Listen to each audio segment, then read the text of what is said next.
प्रिय विद्यार्थियों, आप सभी का मेरे YouTube चैनल जियो प्लैनेट कॉर्नर पर हार्दिक स्वागत है। अगर आप इस चैनल पर नए हैं तो इसे सब्सक्राइब ज़रूर करें, साथ ही बेल आइकन को भी प्रेस करें जिससे कि मेरे आने वाले वीडियोस का नोटिफिकेशन आपको तुरंत मिल जाए। और यदि आपको वीडियोस पसंद आए तो इसे लाइक एंड शेयर करना ना भूलें। हेलो फ्रेंड्स, आप सभी का मेरे YouTube चैनल जियो प्लैनेट कॉर्नर पर हार्दिक स्वागत है। दोस्तों, भूगोल की सीरीज़ में हम कक्षा 10 के लिए भूगोल विषय संबंधित चैप्टर नंबर 12 मानव संसाधन पर चर्चा कर रहे थे और लास्ट हमने जनसंख्या घनत्व किसे कहते हैं, भारत में जनसंख्या घनत्व किस प्रकार का है, राजस्थान के ऐसे कौन से ज़िले हैं जहां सर्वाधिक जनसंख्या घनत्व पाया जाता है, या कौन से ऐसे ज़िले हैं जहां सबसे कम या न्यूनतम जनसंख्या घनत्व पाया जाता है, इस पर हम चर्चा कर चुके हैं। देखिए दोस्तों, माध्यमिक शिक्षा बोर्ड के द्वारा जो 2021 में बोर्ड परीक्षाओं के लिए जो संशोधित पाठ्यक्रम जारी किया गया है, उसी के आधार पर हम आपको चैप्टर्स पढ़ा रहे हैं, रीडिंग करवा रहे हैं और जो महत्वपूर्ण तथ्य है, महत्वपूर्ण फैक्ट्स हैं, उसकी हम जानकारी आपको दे रहे हैं। तो आपको केवल उतना ही पढ़ना है जितना इस चैनल के द्वारा कक्षा 10 के लिए ज्योग्राफी विषय में जो महत्वपूर्ण टॉपिक मैं आपको पढ़ा रहा हूँ, आपको आगामी 2021 में की जो बोर्ड परीक्षाएं होने वाली हैं उसमें केवल आपको इतना ही सिलेबस कवर करना है। तो दोस्तों, ये वीडियो ज्योग्राफी के अकॉर्डिंग अंतिम वीडियो है। इस टॉपिक के बाद हमारे सारे टॉपिक कंप्लीट हो जाएंगे। नेक्स्ट लेसन जो हमारा होगा, लेसन नंबर 13, जो कि परिवहन से संबंधित है, ये पूरा ही चैप्टर इस बार बोर्ड परीक्षा 2021 के लिए हटा दिया गया है, इसलिए ये अंतिम वीडियो होगा। और इस वीडियो के साथ ही कक्षा 10 का भूगोल विषय संबंधित जो पाठ्यक्रम हम लेके चल रहे थे वो कंप्लीट हमारा हो जाएगा। ठीक है दोस्तों, नेक्स्ट वीडियो जब भी आएगा उसका नोटिफिकेशन आपको मिल जाएगा। उसमें हम कुछ महत्वपूर्ण बिंदुओं की चर्चा करेंगे चैप्टर्स के अकॉर्डिंग, और प्रश्नों पर चर्चा करेंगे कि किस प्रकार से प्रश्न आपसे पूछे जा सकते हैं। एक एक चैप्टर में जो भी आपके बोर्ड पैटर्न पर आ रहा है, संशोधित पाठ्यक्रम में जो चैप्टर्स आपके रखे गए हैं उस पर आधारित वो वीडियो होगा। और एक एक चैप्टर को हम अच्छे से एनालिसिस करते हुए पढ़ चुके हैं और अब प्रश्न किस प्रकार से पूछे जा सकते हैं उस पर हमारी चर्चा होगी। ठीक है दोस्तों, तो आज के इस लेक्चर में हम पढ़ने जा रहे हैं भारत की जनसंख्या की विशेषताएं, यानी लिटरेसी रेट, और पढ़ेंगे हम लिंगानुपात। ठीक है दोस्तों, तो शुरुआत करते हैं आज के इस लेक्चर की। साक्षरता दर को पढ़ना है कि साक्षरता दर किसे कहते हैं, लिटरेसी रेट क्या है। तो आपसे एक प्रश्न ये पूछा जा सकता है कि साक्षरता दर किसे कहते हैं, साक्षरता दर क्या होती है। ठीक है दोस्तों, अब देखिए, आपके जो अंकों का विभाजन हुआ था उस पर भी वीडियो मैं बना चुका हूँ। डिस्क्रिप्शन बॉक्स में आपको वो वीडियो मिल जाएगा।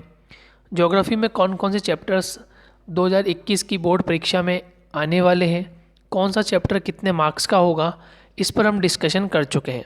ठीक है, देखिए, सामाजिक विज्ञान में 4 विषय होते हैं। भूगोल विषय का मैं बना चुका हूँ। इतिहास, राजनीति विज्ञान और अर्थशास्त्र का मैंने अभी तक जो संशोधित पाठ्यक्रम है उसका वीडियो नहीं बनाया है। तो यदि आप चाहते हैं कि सर आप हमें बाकी 3 विषयों के भी वीडियो बनाकर हमें बता दें कि कौन कौन से 2021 के बोर्ड परीक्षाओं में चैप्टर शामिल हैं और किन चैप्टरों को बोर्ड परीक्षाओं से हटा दिया गया है, तो आप मुझे कमेंट बॉक्स में कमेंट करके बता सकते हैं।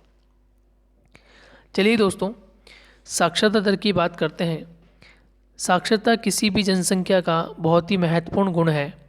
एक शिक्षित और जागरूक नागरिक की बुद्धिमत्तापूर्ण निर्णय ले सकता है तथा विकास के कार्यों में अधिक योगदान प्रदान कर सकता है। साक्षरता स्तर में कमी आर्थिक प्रगति में भी एक गंभीर बाधा है। देखिए, इसमें बताया गया है कि किसी भी व्यक्ति को या किसी भी देश के नागरिकों को साक्षर होना क्यों आवश्यक है, क्योंकि एक शिक्षित और जागरूक नागरिक ही बुद्धिमत्तापूर्ण अपने निर्णय ले सकता है। यदि उसे नॉलेज है तो वह अपने निर्णय, अपने डिसीजन खुद ले सकता है, विकास के कार्यों में अधिक योगदान दे सकता है। यदि किसी देश में या किसी राज्य में साक्षरता स्तर की कमी है तो फिर वहाँ आर्थिक प्रगति जो कि है वो नहीं हो पाएगी। वो आर्थिक प्रगति जो है या साक्षरता स्तर जो है वो वहाँ गंभीर मुद्दा हो जाएगा। इसलिए किसी भी देश में या किसी भी राज्य में वहाँ के नागरिकों का साक्षर होना अत्यंत महत्वपूर्ण है। ठीक है दोस्तों, आगे बढ़ते हैं। 2011 की जनगणना के अनुसार एक व्यक्ति जिसकी आयु 7 वर्ष या उससे अधिक है, जो किसी भाषा में मूलभूत समझ के साथ लिख या पढ़ सकता है, उसे साक्षर की श्रेणी में रखा जाता है। तो देखिए दोस्तों, ये महत्वपूर्ण एक प्रकार से परिभाषा के रूप में है कि 2011 की जनगणना जो हमारी हुई थी उसके अनुसार यदि किसी व्यक्ति की आयु 7 वर्ष या उससे अधिक है, ध्यान रखिए इसमें आयु का फैक्टर बहुत इंपॉर्टेंट है। यदि किसी व्यक्ति की आयु 7 वर्ष यानी कि 1 से लेकर 6 वर्ष का बालक इसमें शामिल नहीं किया जाएगा। इसमें वह व्यक्ति शामिल किया जाएगा जिसकी आयु कितनी है, 7 वर्ष है या उससे अधिक हो, जिसे किसी भाषा में मूलभूत समझ हो। कोई भी भाषा हो सकती है, ठीक है, हिंदी है, अंग्रेजी है, ऐसी कोई सी भाषा हो सकती है जिसमें उसे मूलभूत समझ हो, जिसे वो लिख भी सकता है और पढ़ भी सकता है, यानी लिखने में भी समर्थ हो और पढ़ने में भी समर्थ हो। ऐसे व्यक्ति को साक्षर श्रेणी में रखा जा सकता है। तो आपसे प्रश्न पूछे कि साक्षरता किसे कहते हैं, साक्षर किसे कह सकते हैं, तो एक व्यक्ति जिसकी आयु 7 वर्ष या उससे अधिक हो तथा वह अपनी भाषा में मूलभूत रूप से उसको समझ सकता हो, उसे पढ़ सकता हो और लिख सकता हो, उसे हम साक्षर की श्रेणी में शामिल कर लेते हैं। भारत की साक्षरता में धीरे धीरे सुधार हो रहा है। पहले भारत की साक्षरता बहुत कम थी, ठीक है, जनसंख्या अधिक होने के कारण सभी तक साक्षरता जो थी वो नहीं पहुंच पाती थी। लेकिन अब सरकार के द्वारा निःशुल्क शिक्षा के माध्यम से हम साक्षरता पहुंचा रहे हैं। तो प्रत्येक राज्य में अब धीरे धीरे ये देखने को मिला है कि साक्षरता जो दर है उसमें सुधार हुआ है और वो निरंतर प्रगति की ओर है। सन 2011 की जनगणना के अनुसार देश की साक्षरता दर 73% है, जिसमें पुरुषों की साक्षरता 80.9% और महिलाओं की साक्षरता 64.6% है। देखिए 2011 की जनगणना के अनुसार हम क्या देखते हैं कि भारत का जो साक्षरता दर है वो 73% तक पहुंच चुका है, जिसमें पुरुष अधिक साक्षर है। जो पुरुषों का जो साक्षरता जो रेट है, दर है, वो 80% को क्रॉस कर गया है, जबकि महिलाएं भी कहीं पीछे नहीं है और महिलाओं ने ऑलमोस्ट 65% जो प्रतिशत है महिलाओं की साक्षरता का वो क्रॉस कर लिया है। और आने वाले समय में, क्योंकि हम 2021 की जनगणना की अब बात करेंगे, हालांकि कोविड-19 की इस महामारी के दौरान 2021 में जो जनगणना होनी थी वो कंटिन्यूसली नहीं हुई है, लेकिन आने वाले समय में 2021 में वो कंटिन्यूस होने वाली है और 2022 में हमें संपूर्ण आंकड़े प्राप्त हो जाएंगे। उसमें हम ये देखेंगे कि जो हमारी महिलाओं की साक्षरता का दर अभी हाल फिलहाल 2011 के अनुसार 64.6% है, ये बढ़कर अब कहीं और अधिक होने वाला है। क्योंकि जिस प्रकार से बालिका शिक्षा का बढ़ावा मिला है, सरकार ने बालिका शिक्षा को बढ़ावा दिया है, उस अनुसार हम ये देख पाएंगे कि महिलाओं जो साक्षरता दर है वो धीरे धीरे बढ़ती जा रही है। और कहीं ना कहीं विपरीत भी हो सकता है कि पुरुषों की साक्षरता रेट जो है वो कम हो जाए थोड़ी, या बढ़ भी सकती है, लेकिन महिलाओं की जो साक्षरता दर है वो 101% और इंक्रीज़ होगी और आने वाले समय में ये और अधिक प्रतिशत के रूप में व्यक्त की जाएगी और अधिक बढ़ सकती है। सन 2011 की जनगणना के अनुसार सर्वाधिक साक्षर राज्य जो है वो केरल है, जिसकी साक्षरता दर 94% है, तथा सबसे कम साक्षर दर बिहार राज्य की है। देखिए दोस्तों, यहाँ पर अभी 2 राज्यों की चर्चा की गई है जहाँ सर्वाधिक साक्षरता दर और सबसे न्यूनतम साक्षरता दर बताई गई है। सबसे अधिक साक्षरता दर वाला जो राज्य है वो केरल राज्य है और सबसे कम साक्षरता दर वाला राज्य कौन सा है, बिहार है। अब आप देखें दोस्तों, केरल में जो साक्षरता दर है वो 94% है। कितना दोस्तों, 94%, जो कि देश की साक्षरता दर से कहीं अधिक है। देश की साक्षरता दर से कहीं अधिक है, ये आपको देखने को मिलेगा। यानी कि केरल राज्य में लगभग 24% साक्षरता दर जो भारत की साक्षरता दर से कहीं अधिक है। ठीक है, क्योंकि भारत की साक्षरता दर कितनी है 71%, 73%, जबकि केरल राज्य की साक्षरता दर कितनी है 94%। तो हम ये देख रहे हैं कि धीरे धीरे काफ़ी चेंजेस आए हैं और लगभग 21% जो है वो केरल राज्य की साक्षरता दर भारत की साक्षरता दर से कहीं अधिक है। वहीं दूसरी ओर हम कम साक्षरता दर वाले राज्यों में बिहार की बात करते हैं, जहां 61.8% साक्षरता दर है। ये हमारी महिलाओं की साक्षरता दर से भी 3% कम है। तो बिहार राज्य एक ऐसा राज्य है जहां सर्वाधिक साक्षरता दर ना होने के कारण वे पिछड़ा है और वहाँ पर गरीबी भी अधिक देखने को मिलती है और ये 61% साक्षरता दर के साथ सबसे न्यूनतम राज्य में शामिल है। राजस्थान की बात करें तो राजस्थान में सन 2011 की जनगणना के अनुसार 3,89,070 व्यक्ति साक्षर हैं। राज्य की साक्षरता दर 67.07 है, जिसमें पुरुषों की साक्षरता दर 80.51% और महिलाओं की साक्षरता मात्र 52.66% है।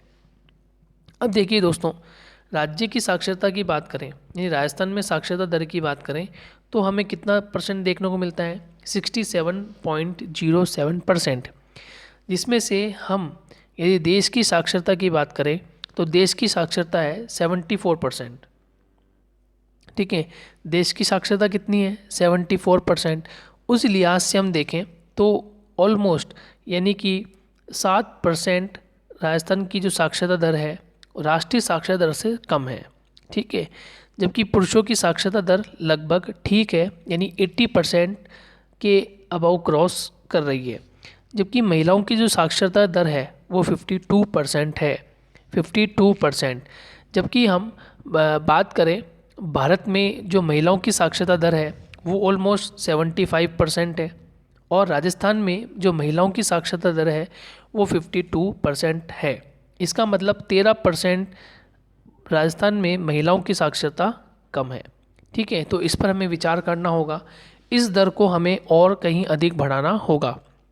यानी कि पुरुषों की जो साक्षरता दर है राजस्थान में 80%, उसके कंपेरिजन में एटलीस्ट कम से कम 70% तक हमारी महिलाओं की साक्षरता दर होनी चाहिए।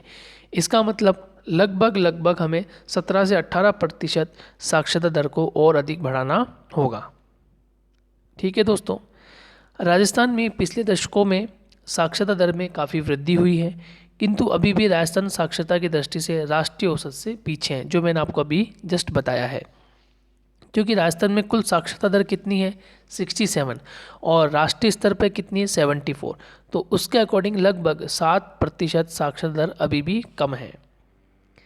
राजस्थान में पिछले दशकों में जो साक्षरता दर बढ़ी है उसका मूल कारण जो राज्य सरकारें हैं, राज्य सरकार के द्वारा जो प्रकार के जैसे निःशुल्क योजना है शिक्षा के लिए, ठीक है, बालक बालिकाओं के लिए जो पाठ्य सामग्री है उसकी निःशुल्क योजना है और ड्रेस वगैरह जो है, तो इनके लिए सरकारी स्कूलों में पर्याप्त पोषाहार की व्यवस्था है। ठीक है, और अल्पाहार की व्यवस्था है। तो इसको देखते हुए धीरे धीरे अब जो लिटरेसी रेट है वो बढ़ता जा रहा है और जागरूकता अभियान भी है। जागरूकता अभियान के कारण क्या होता है कि गांवों और शहरों में जागरूकता अभियान के कारण बालिकाओं को अब और अधिक पढ़ाने के लिए प्रेरित किया जा रहा है। गांवों में बालिकाएं नहीं पढ़ती, लेकिन अब धीरे धीरे ट्रेंड चेंज हो रहा है और अब बालिकाएं विभिन्न प्रकार की शिक्षाएं, चाहे वो 1 से लेकर 8 की शिक्षा हो, 9 से 12 की शिक्षा हो या कॉलेज स्तर की शिक्षा हो, तो शिक्षा ग्रहण कर रही है। और बालिकाओं के लिए भी विभिन्न प्रकार की जैसे गार्गी पुरस्कार, ठीक है, देवनारायण स्कूटी योजना, ऐसी विभिन्न प्रकार की योजनाएं जिसके माध्यम से हमारी बालिकाएं प्रोत्साहित होती है और उन्हें शिक्षा के लिए आगे आने के अवसर प्राप्त होता है और वो अच्छी से अच्छी शिक्षा प्राप्त कर सके, आगे बढ़ सकें, अपने समाज का नाम रोशन कर सके, अपने परिवार का नाम रोशन कर सके। इसलिए बालिकाओं की शिक्षाओं पर भी विशेष ध्यान दिया जा रहा है। राजस्थान में ग्रामीण क्षेत्रों विशेषकर महिलाओं में साक्षरता का स्तर काफ़ी नीचा है। कोटा जिला की साक्षरता दर 77.48% है, जो कि राज्य में सर्वाधिक है। तथा सबसे कम साक्षरता वाला जो जिला है वो जालोर है। ठीक है, तो आपको ध्यान रखना है कि भारत में सब सर्वाधिक जो साक्षरता दर वाला राज्य है वो केरल है और सबसे कम वाला बिहार है। ठीक उसी प्रकार से जब हम राजस्थान की बात कर रहे हैं तो राजस्थान में सर्वाधिक साक्षरता दर वाला जो जिला है वो कोटा है और सबसे कम वाला कौन सा है तो जालोर है। तो देखिए आपको दोस्तों इम्पोर्टेंट बातें आपको ध्यान रखनी है। सबसे पहले आपको इम्पोर्टेंट बात ये ध्यान रखनी है कि भारत में साक्षरता दर कितनी है, कुल साक्षरता दर कितनी है। फिर आपको ध्यान रखना है पुरुषों की साक्षरता दर कितनी है और फिर ध्यान रखना है आपको महिलाओं में साक्षरता दर कितनी है। ये तो हो गया आपको पूरा भारत का एक डेटा। ठीक है, फिर आपको ध्यान रखना है कि भारत में सर्वाधिक साक्षरता वाला राज्य कौन सा है तो केरल और उसकी कितना % है वो आपको ध्यान रखना है। सबसे कम वाला कौन सा है बिहार और उसका प्रतिशत कितना है। ठीक है, ये आपको ध्यान रखना है। फिर हम जब राजस्थान की बात करेंगे तो सेम कि राजस्थान में कुल साक्षरता दर कितनी है और राष्ट्रीय साक्षरता दर से कितनी कम है। फिर आपको ध्यान रखना है कि पुरुषों की साक्षरता दर कितनी है और जो राष्ट्रीय स्तर पे पुरुषों की साक्षरता उस पर कितना डिफरेंस है। फिर ध्यान रखना है जो महिलाओं की साक्षरता है वो राष्ट्रीय स्तर पे कितनी है और राजस्थान पर कितनी है, उसमें अंतर कितना है। फिर आपको ध्यान रखना है कि राजस्थान में सर्वाधिक साक्षरता दर वाला जिला कौन सा है, जैसे कोटा। ये राष्ट्रीय स्तर या यूँ कहें केरल जो हम पढ़ रहे हैं कि राष्ट्रीय स्तर पे जो सर्वाधिक साक्षरता वाला जो राज्य है उससे कितना डिफरेंस है। और सबसे कम वाला कौन सा है बिहार। ठीक है, ये तो राष्ट्रीय स्तर पर है, लेकिन राज्य स्तर पर जो जिला है वो कौन सा है जालोर, तो उसका कितना प्रतिशत है। तो आपको इस प्रकार से कंपैरिजन करते हुए आपको नोट्स बनाने हैं ताकि आपको पता चल जाए कि कौन सा राज्य कितना अंतर रखता है, किस राज्य की किस प्रकार की लिटरेसी रेट है, या राजस्थान में कौन सा जिला सर्वाधिक और कौन सा सबसे कम है। ठीक है दोस्तों, ये आपको ऐसे ध्यान रखें। राज्य में साक्षरता दर की वृद्धि हेतु चलाए गए कई कार्यक्रम जैसे साक्षरता अभियान, प्रौढ़ शिक्षा, सतत साक्षरता। ठीक है, अब देखिए इनके माध्यम से विभिन्न प्रकार के जो कार्यक्रम सरकार के द्वारा चलाए जाते हैं इससे लोग प्रोत्साहित होते हैं और इस प्रोत्साहित होने के कारण ही लोग आगे आते हैं। बालिकाओं की शिक्षा पर विशेष ध्यान दिया जाता है और विभिन्न प्रकार की जो योजनाएं वो चलाई जाती है। जैसे हम पढ़ें कि राज्य में साक्षरता दर की वृद्धि हेतु, क्योंकि साक्षरता दर को बढ़ाने के लिए जैसे साक्षरता अभियान, प्रौढ़ शिक्षा, सतत साक्षरता कार्यक्रम, बालिका शिक्षा पर विशेष ध्यान एवं प्रोत्साहन, निःशुल्क एवं अनिवार्य शिक्षा इत्यादि के कारण संभव हुई है। तो ऐसी विभिन्न प्रकार की जो योजना है जो चलाई जा रही है सरकार के द्वारा, ये आपको ध्यान रखनी है। अब देखिए, और अब हम क्या कर रहे हैं, बालिकाओं की शिक्षा को और अधिक बढ़ावा दे रहे हैं और जिसके लिए हम क्या देखते हैं कि महिला साक्षरता दर पुरुषों की साक्षरता से बहुत कम है। अब हम क्या कर रहे हैं, बालिका शिक्षा को बढ़ावा देने के लिए हम अनेक प्रकार की बालिकाओं के लिए योजना चला रहे हैं, विशेषकर बालिकाओं के लिए, जिसमें कस्तूरबा गांधी आवासीय बालिका विद्यालय, आपको ध्यान रखना है कस्तूरबा गांधी आवासीय बालिका विद्यालय, ये योजना चलाई जा रही है जिसके माध्यम से हमारी बालिकाएं जो हैं वो यदि किसी दूर दराज क्षेत्रों में रहती है तो वह आवासीय क्षेत्रों में रहकर अपना अध्ययन कर सकें।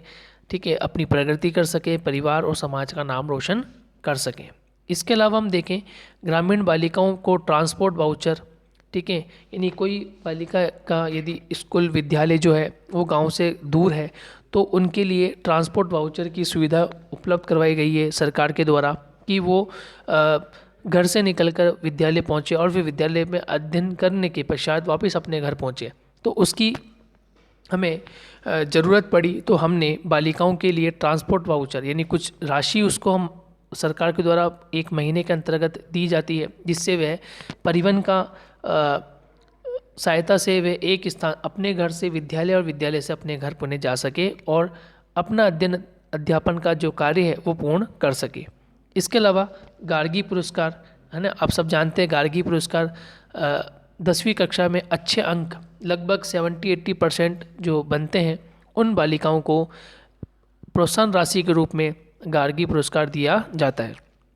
इसके अलावा आपकी बेटी योजना देवनारायण छात्रा स्कूटी वितरण व छात्राओं को निःशुल्क साइकिल वितरण योजना व अन्य बालिका प्रोत्साहन योजनाओं प्रमुख है, जिसके माध्यम से इन बालिकाओं को प्रोत्साहित किया जाता है और आगे आने के लिए, बढ़ने के लिए, शिक्षा अर्जित करने के लिए, नाम रोशन करने के लिए प्रेरित किया जाता है। और जिसके माध्यम से हम देख रहे हैं कि हर राज्य में, राज्य के हर जिले में, जिले के हर गांव, ढाणी, कस्बे में अब बालिकाएं धीरे धीरे आगे आ रही हैं और पढ़ रही है, समाज का नाम रोशन कर रही है। और जिसके माध्यम से हम देखते हैं कि हमारा लिटरेसी रेट भी अब बढ़ रहा है। तो पढ़ना ज़रूरी है ताकि समझ विकसित हो, सही और गलत का पता चले। ठीक है दोस्तों, तो ये था हमारा लिटरेसी रेट, साक्षरता दर। क्या महत्वपूर्ण है वो मैंने आपको बता दिया है। ये योजनाएं जितनी हैं ये आपको ध्यान रखनी है, इम्पोर्टेंट है, नोट्स बना लेने हैं। यहाँ से प्रश्न पूछा जा सकता है कि राजस्थान में बालिका शिक्षा को बढ़ावा देने के लिए सरकार के द्वारा क्या प्रयास किए जा रहे हैं। ठीक है, तो ये सब आप लिख सकते हैं, क्योंकि देखिए सबसे ऊपर लिखा हुआ है राज्य में साक्षरता दर की वृद्धि हेतु चलाए गए कार्यक्रम, तो ये इम्पोर्टेंट है। ठीक है, इसके अलावा मैंने आपको बताया, डेफिनेशन मैंने आपको बताई कि साक्षरता की डेफिनेशन क्या है। ठीक है, कि एक व्यक्ति जिसकी आयु 7 वर्ष या उससे अधिक हो, जिसे किसी भाषा में समझकर लिखना और पढ़ना है, वो क्या है, साक्षर है। फिर हमने बात की कि राष्ट्रीय स्तर पर साक्षरता का प्रतिशत कितना है, पुरुषों का कितना है, महिलाओं का कितना है, कौन सा राज्य सर्वाधिक साक्षरता वाला है, कौन सा कम है। इसी तरह राज्य का हमने बात की कि राज्य में सर्वाधिक साक्षरता का जो प्रतिशत है वो राष्ट्रीय स्तर की तुलना में कितना है। ठीक है, पुरुषों का कितना है, स्त्रियों का कितना है। ठीक है दोस्तों, और फिर हमने पढ़ा कि राज्य में सर्वाधिक साक्षरता वाला जो जिला है यानी कोटा और सबसे कम जो है जालोर, उनके प्रतिशत में भी कितना डिफरेंस है। तो ये भी आपको ध्यान रखना है, तुलना आपको करनी है। अब हम बात करते हैं, ठीक है, लिंगानुपात पे डायरेक्ट जाता है। लिंगानुपात की परिभाषा संबंधित आपसे प्रश्न पूछा जा सकता है, तो चर्चा करते हैं। इसको भी हम उसी तरह से पढ़ेंगे राष्ट्रीय स्तर पर, जिस स्तर पर। लिंगानुपात किसी क्षेत्र विशेष यथा देश, राज्य या स्थान की जनसंख्या में पुरुष व स्त्रियों की संख्या का अनुपात है। ठीक है दोस्तों, देखिए इम्पोर्टेंट बात है आपके लिए, और इम्पोर्टेंट बात आपको क्या ध्यान रखनी है कि लिंगानुपात किसे कहते हैं। तो लिंगानुपात जो है वो किसी भी देश विशेष, ठीक है, कोई राज्य, स्थान की जनसंख्या में पुरुष और स्त्रियों की संख्या का अनुपात, ठीक है, पुरुषों और स्त्रियों की संख्या का अनुपात किस प्रकार का है, उसे हम क्या कहते हैं, लिंगानुपात। तो किसी भी क्षेत्र विशेष में, जैसे कोई देश हो सकता है, कोई राज्य हो सकता है, या कोई स्थान विशेष हो सकता है, उसकी जनसंख्या में, ठीक है, उसकी जनसंख्या में पुरुष और स्त्री संख्या का अनुपात किस प्रकार का है, उसे हम लिंगानुपात कहते हैं। भारत में भी किसी भौगोलिक क्षेत्र में प्रति 1000 पुरुषों पर महिलाओं की संख्याओं को इसका मानक माना जाता है। यानी भारत में हम किस प्रकार से लिंगानुपात प्राप्त करते हैं, उसके लिए हमें क्या ध्यान रखना होता है कि प्रति 1000 पुरुषों पर महिलाओं की संख्या कितनी है। ठीक है, कि मतलब प्रति 1000 पुरुष है, यानी 1000 पुरुष है, उस पर महिलाओं की संख्या कितनी है। कोई सा भी एक भौगोलिक क्षेत्रफल हम ले लेते हैं, ठीक है, और उस भौगोलिक क्षेत्रफल में 1000 पुरुष हम छांटते हैं, उस पर महिलाओं की संख्या कितनी है, वो कहलाता है हमारा लिंगानुपात। क्लियर हो गया। तो प्रति 1000 पुरुषों पर महिलाओं की संख्या को लिंगानुपात कहा जाता है। तो एक तो ये समझ में आ गया आपको कि लिंगानुपात होता क्या है। तो किसी देश, राज्य या किसी स्थान की जनसंख्या में पुरुष और स्त्रियों का अनुपात। ठीक है, फिर आपको डेफिनेशन समझ में आ गई, किसी भौगोलिक क्षेत्र में प्रति 1000 पुरुषों पर महिलाओं की संख्या जो होती है वो लिंगानुपात कहा जाता है। क्लियर हो गया, समझ में आ गया होगा आपको। आगे बढ़ते हैं। ये जानकारी किसी दिए गए समय में समाज में पुरुषों व महिलाओं के बीच समानता की सीमा मापने के लिए एक संपूर्ण सामाजिक सूचक है। मतलब ये बताया गया है कि किसी समय विशेष में हम ये जानकारी प्राप्त कर लेते हैं कि वास्तविकता में महिलाओं और पुरुषों के बीच जो समानता है वो कितनी है।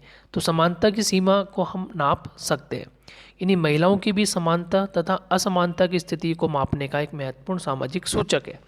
इसमें हम ये बता सकते हैं कि पुरुषों की भागीदारी कितनी है। ठीक है, पुरुष प्रधान, जैसे हम कहते हैं ना, पुरुष प्रधान, महिलाओं की वास्तविक स्थिति कितनी है, किसी परिवार में पुरुषों की संख्या कितनी है और महिलाओं की संख्या कितनी है। ठीक उसी प्रकार से उस समाज में पुरुषों की संख्या कितनी है, महिलाओं की संख्या कितनी है, और धीरे धीरे ये जिले स्तर पर, राज्य स्तर पर ये पता चल जाता है कि सर्वाधिक पुरुष किस राज्य में, सबसे कम महिलाएं किस राज्य में, सबसे अधिक महिलाएं किस राज्य में, इसका हमें पता चलता है। इससे हमें देश की जो देश में विकास की योजना है उसके लिए हमें ये जानकारी प्राप्त होती है कि महिलाओं को बढ़ावा देने के लिए, महिलाओं को अधिक से अधिक आगे आने के लिए किस प्रकार से कार्य किए जा सकते हैं। अब हम बात करें सन 2011 की जनगणना के अनुसार हमारे देश का लिंग अनुपात 940 है, अर्थात 1000 पुरुषों पर महिलाओं की संख्या 940 है। केरल राज्य का लिंग अनुपात 1084 है, जो कि सबसे सर्वाधिक है। ध्यान रखिए, यदि हम राष्ट्रीय स्तर की बात करें तो हमारे राष्ट्रीय स्तर का जो आंकड़ा है उसमें हम क्या देखते हैं कि प्रति 1000 पुरुषों पर महिलाओं की संख्या कितनी है, 940। इसका मतलब ये है कि 1000 पुरुषों में महिलाओं को यदि 1000 रखना है, 100% रखना है, तो अभी भी हमें 60 महिलाओं को और बढ़ाना होगा। यानी 1000 पुरुषों पर 60 महिलाओं की आज भी कमी देखने को मिलती है।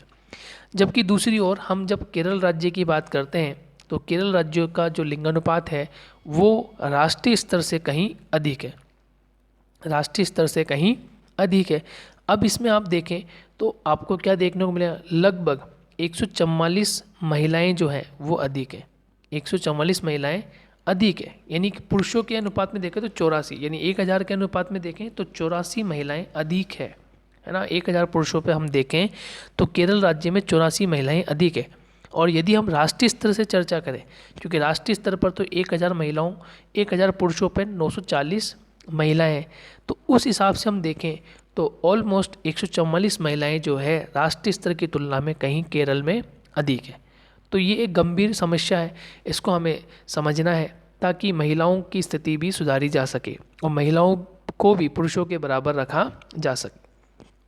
अब देखिए हम हरियाणा की बात करते हैं कि हरियाणा में लिंगानुपात सबसे पिछड़ा हुआ राज्य है। यहाँ लिंगानुपात 879 मात्र है, यानी 879 मात्र है। ठीक है, मैं गलत बोल गया।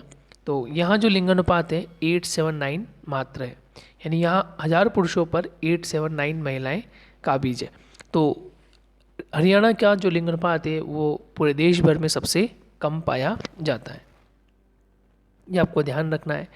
सन 2011 की जनगणना के अनुसार अब हम राजस्थान की बात कर रहे हैं तो राजस्थान का जो लिंगानुपात है 928 है। कुल जो अनुपात है महिलाओं की स्थिति का 928 है, जो कि सन 2001 में लिंगानुपात 921 स्त्रियां प्रति 1000 पुरुष थी। यानी जस्ट 10 साल में केवल 7 महिलाएं ही बढ़ी है। ठीक है, तो हमें इसको और अधिक बढ़ाना है और हमें जो राष्ट्रीय अनुपात है उसके लगभग बराबर लाना है, क्योंकि राष्ट्रीय स्तर पर हम देखें तो 1000 पुरुषों पर 940 महिलाएं। ठीक है, 940 महिलाएं। और इस लिहाज से हम राजस्थान में देखें तो ऑलमोस्ट आप देखें कि 22 महिलाएं अभी भी कम है, 22 महिलाएं अभी भी आपको 12 महिलाएं अभी भी आपको राष्ट्रीय स्तर के अनुसार कम देखने को मिलती है। तो इसको हमें और अधिक बढ़ाना पड़ेगा, तब जाके हम जो हमारा राष्ट्रीय स्तर का जो है मानक है उससे कहीं पास या उससे और अधिक हम बढ़ सकें। सन 2011 का लिंगानुपात 1901 से अब तक की सभी जनगणनाओं में सबसे अधिक है, जो राज्य की सामाजिक प्रकृति का सूचक है। यानी सन 2011 का जो 928 लिंगानुपात है वो 1901 से लेकर अब तक 2001 तक का जो लिंगानुपात हमारा रहा है राजस्थान में उससे कहीं अधिक है। इसका मतलब ये है कि राज्य में अब धीरे धीरे महिलाओं की स्थिति में सुधार हो रहा है और काफ़ी हद तक सुधार हो रहा है। ठीक है, हमें ये कहना चाहिए। उसके बाद हम आगे की चर्चा करें तो राजस्थान में डूंगरपुर व राजसमंद जिले ऐसे हैं जहां प्रति 1000 पुरुषों पर महिलाओं की संख्या राज्य में सबसे अधिक है।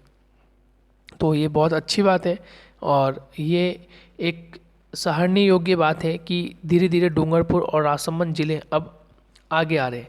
और डूंगरपुर में हम देखते हैं कि डूंगरपुर में लिंगानुपात 990 है। ठीक है, जो कि राष्ट्रीय स्तर से लगभग 50 महिलाएं अधिक है। ठीक है, और जबकि राजसमंद में 988 महिलाएं प्रति 1000 पुरुषों पर है।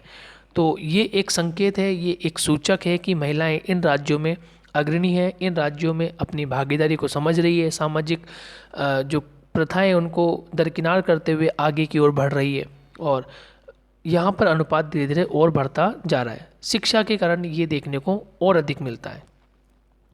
राज्य में सबसे कम लिंगानुपात धौलपुर जिले का है, जहाँ प्रति 1000 पुरुषों में महिलाओं की संख्या 845 है।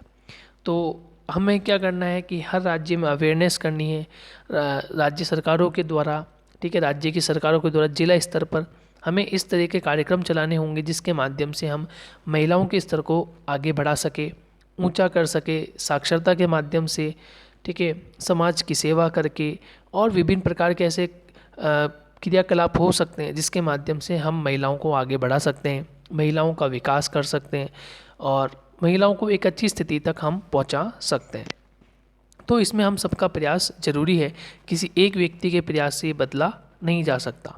तो हमें देखना है कि हमें पूर्ण कर सकते हैं, महिलाओं को किस तरह से आगे बढ़ा सकते हैं। ग्रामीण लिंगानुपात अधिक रहा है, तो ग्रामीण क्षेत्रों में कम लिंगानुपात रहता है क्योंकि यहाँ पुरुष को अधिक प्रधानता दी जाती है, जबकि शहरी क्षेत्रों में लिंगानुपात अधिक रहा है। लिंगानुपात पुरुषों के पक्ष में रहने का कारण अनेक स्तरों पर महिलाओं की समाज में निम्न स्थिति तथा सामाजिक, आर्थिक व स्वास्थ्य संबंधी सेवाओं तक उनकी कमज़ोर पहुँच है। ठीक है, तो हम क्या देखते हैं दोस्तों कि जो महिलाओं की स्थिति कमज़ोर है उसका प्रमुख कारण क्या होता है कि समाज की जो निम्न स्थिति होती है, जो समाज महिलाओं को आगे नहीं बढ़ने देता, जिसके कारण लिंगानुपात कम देखने को मिला है। दूसरा, सामाजिक, आर्थिक और स्वास्थ्य संबंधी, सामाजिक स्तर पर, आर्थिक स्तर पर और स्वास्थ्य संबंधी सेवाओं का उन्हें पूर्ण लाभ नहीं मिल पाता, जिसके माध्यम से गाँवों में या शहरों में महिलाओं की स्थिति कम देखने को मिलती है। लेकिन गाँवों में सबसे अधिक कमज़ोर स्थिति है। शहरी क्षेत्रों में ये स्थिति कहीं अधिक मजबूत है, और जहाँ पे साक्षरता दर कहीं अधिक है, जैसे केरल राज्य की हम बात करें, ठीक है, या कोटा जिले की हम बात करें, तो यहाँ धीरे धीरे महिलाओं की साक्षरता दर बढ़ती है, साथ ही साथ उनका लिंगानुपात भी बढ़ता है। तो ये एक सोचनीय पहलू है कि हम किस प्रकार से महिलाओं को आगे बढ़ा सकते हैं। इसके अतिरिक्त महिला भ्रूण हत्या भी इसका एक कारण बन जाती है कि हम महिला भ्रूण हत्या मतलब यदि किसी माता के गर्भ में कोई बालिका पल रही है, पता चल जाता है, तो हम उसकी भ्रूण हत्या करवा देते हैं, जो कि एक अपराध है। ठीक है, हमें उन्हें समाज में लाना चाहिए, उन्हें जिसे सुख सुविधाएं होती है उन्हें देना चाहिए और उन्हें आगे बढ़ाना चाहिए। सरकार द्वारा महिला भ्रूण हत्या रोकने एवं लड़कियों के जन्म और उनके जीवित रहने की स्थिति में सुधार लाने विशेष प्रयास किए जा रहे हैं। सरकारों के द्वारा बालिका जन्म पर विशेष प्रकार की जो सहायता है वो दी जाती है, जिसके माध्यम से बालिकाओं का जो जन्म है, जो जन्म दर जो उनकी है बालिकाओं की, वो अब धीरे धीरे बढ़ने लगी है, जिसके कारण महिलाओं का सामाजिक, आर्थिक और स्वास्थ्य संबंधी स्तर भी अब धीरे धीरे बढ़ने लगा है और वे अपने हक के लिए लड़ने लगी है, जिसके माध्यम से साक्षरता उन्हें मिलने लगी है और लिंगानुपात भी बढ़ने लगा है। इस समस्या का समाधान मूलतः जन जागृति और शिक्षाओं के प्रसार से ही संभव हो सकेगा। तो सरकार के द्वारा जो जन जागृति कराई जाती है या विभिन्न प्रकार के NGOs के द्वारा जन जागृति के कार्यक्रम किए जाते हैं, साक्षरता के माध्यम से हम इनको बता सकते हैं कि किस प्रकार से हम अपने देश में, अपने राज्य में साक्षरता को बढ़ा सकते हैं, लिंगानुपात की दर को हम बढ़ा सकते हैं। ठीक है दोस्तों, तो इस चैप्टर में हमने साक्षरता दर और लिंगानुपात के बारे में चर्चा की, महत्वपूर्ण जानकारी हमने प्राप्त की। अब हम इस चैप्टर के अंतिम बिंदु तक हमने डिस्कशन कर लिया है। नेक्स्ट चैप्टर आपके बोर्ड परीक्षा में नहीं आने वाला है, तो ये जो वीडियो था ये कक्षा 10 के लिए अंतिम वीडियो था। अब हम जो पढ़ेंगे वो नेक्स्ट हम पढ़ेंगे कुछ इम्पोर्टेंट प्रश्नों की हम बात करेंगे, महत्वपूर्ण प्रश्नों की बात करेंगे, महत्वपूर्ण टॉपिक्स की बात करेंगे, जहाँ से प्रश्न किस प्रकार से पूछे जाते हैं, किस प्रकार से प्रश्न पूछे जा सकने की संभावना है, तो उस पर हमारी चर्चा होगी। ठीक है दोस्तों, और यदि आप चाहते हैं कि इतिहास, राजनीति शास्त्र और अर्थशास्त्र का जो अंक विभाजन बोर्ड परीक्षाओं में किया गया है और कौन कौन से चैप्टर इस बार आपको 2021 की बोर्ड परीक्षा में पढ़ने हैं, तो आप मुझे कमेंट बॉक्स में कमेंट करके बता दें कि सर हमें इनकी आवश्यकता है, आप इनके वीडियोज़ भी हमें अवेलेबल करवा दिए। ज्योग्राफी का अवेलेबल है, कौन से चैप्टर्स आपको पढ़ने हैं, कौन से चैप्टर कितने अंक का होगा और कौन से चैप्टर आपको 2021 की परीक्षा में आपको नहीं पढ़ने, तो इसकी जानकारी आपको मेरे डिस्क्रिप्शन बॉक्स के लिंक पे मिल जाएगी, वहाँ जाके आप देख सकते हैं। ठीक है दोस्तों, तो मिलेंगे नेक्स्ट वीडियो में, जब तक के लिए टेक केयर, बाय बाय।